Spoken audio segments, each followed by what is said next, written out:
பிரம்மாண்டமாக காட்சியளிக்கும் இந்த ஸ்டேடியம் ஒரு தமிழரின் கனவால் உருவானது.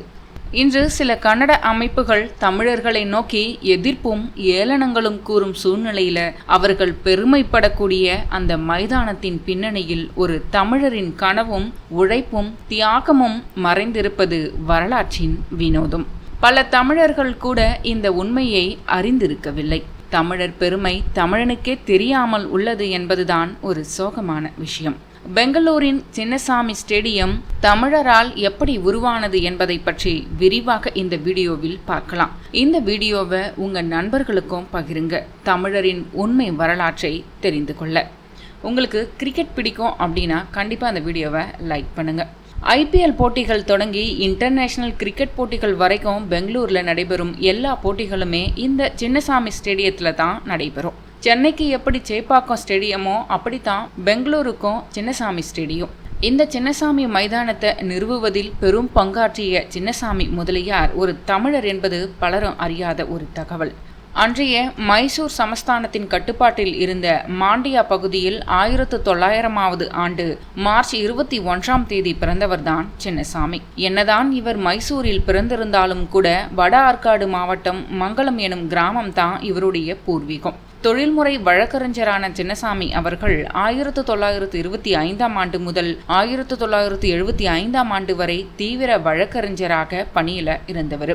சின்னசாமியின் கிரிக்கெட் மீதான ஆர்வம் பெங்களூர் நகரில் கிரிக்கெட் விளையாட்டை வளர்க்க முக்கிய காரணமாக இருந்தது. 1933ஆம் ஆண்டு ஆங்கிலேயர்களால் நிறுவப்பட்ட மைசூர் மாநில கிரிக்கெட் அசோசியேஷனின் நிறுவனர்களில் சின்னசாமியும் ஒருவர். 1953ஆம் ஆண்டு முதல் 1978ஆம் ஆண்டு வரை அந்த சங்கத்தின் செயலாளராகவும் 1990ஆம் ஆண்டு வரை தலைவராகவும் இருந்தார். 1973ஆம் ஆண்டு மைசூரு மாநிலம் கர்நாடகம் என பெயர் மாற்றப்பட்டதால் மைசூரு மாநில கிரிக்கெட் அசோசியேஷன் கர்நாடக மாநில கிரிக்கெட் அசோசியேஷன் என பெயர் மாற்றம் செய்யப்பட்டது. 1965 முதல் 1980 வரை சர்வதேச கிரிக்கெட் கவுன்சிலில் இந்தியாவை பிரதிநிதித்துவப்படுத்திய சின்னசாமியின் பங்களிப்பை போற்றும் வகையில் 1969ஆம் ஆண்டு வாழ்நாள் உறுப்பினர் அட்டை வழங்கி கௌரவம் செய்தது ஆஸ்திரேலியாவின் MCC அமைப்பு. பெங்களூர் சின்னசாமி மைதானம் அமைய கர்நாடக அரசுடன் பேசி பல்வேறு முயற்சிகளை மேற்கொண்டிருந்தார் சின்னசாமி. 1969ஆம் ஆண்டு பெங்களூர் நகரின் முக்கியமான MG சாலையில் அரசு நிலத்தை குத்தகைக்கு பெறுவதற்காக கர்நாடக அரசிடம் தொடர்ந்து பேசி அரசின் அனுமதி பெறும் வரை பல்வேறு முயற்சிகள் மேற்கொண்டார். கிரிக்கெட் ஸ்டேடியம் கட்ட ரியல் எஸ்டேட் மதிப்பு அதிகம் கொண்ட தன்னுடைய சொந்த இடத்தை கொடுத்து அந்த இடத்தை மேலும் விரிவுபடுத்த தமிழ் கன்னட தொழிலதிபர்கள் போன்ற பலரிடம் உதவி பெற்றார் சின்னசாமி. இப்படி பாடுபட்டுதான் இந்த நிலத்தில் புதிய கிரிக்கெட் மைதானம் கட்டும் திட்டத்தை துவங்கினார். 1969இல் அடிக்கல் நாட்டப்பட்டு மைதானம் கட்டப்பட்டது. தற்போது அரசுக்கு சொந்தமாக உள்ளது இந்த மைதானம். புதிய கிரிக்கெட் மைதானம் கட்டப்பட்டு கர்நாடக மாநில கிரிக்கெட் அசோசியேஷன் மைதானம், அதாவது KSCA ஸ்டேடியம் என்றே அழைக்கப்பட்டது முதலில். மைதானம் கட்டுவதற்கான நிதி திரட்டல், கட்டுமான மேற்பார்வை, அரசு அனுமதிகள், தொழில்நுட்ப ஆலோசனைகள் என அனைத்து நிலைகளிலும் நேரடியாக ஈடுபட்டார் சின்னசாமி முதலியார் அவர்கள்.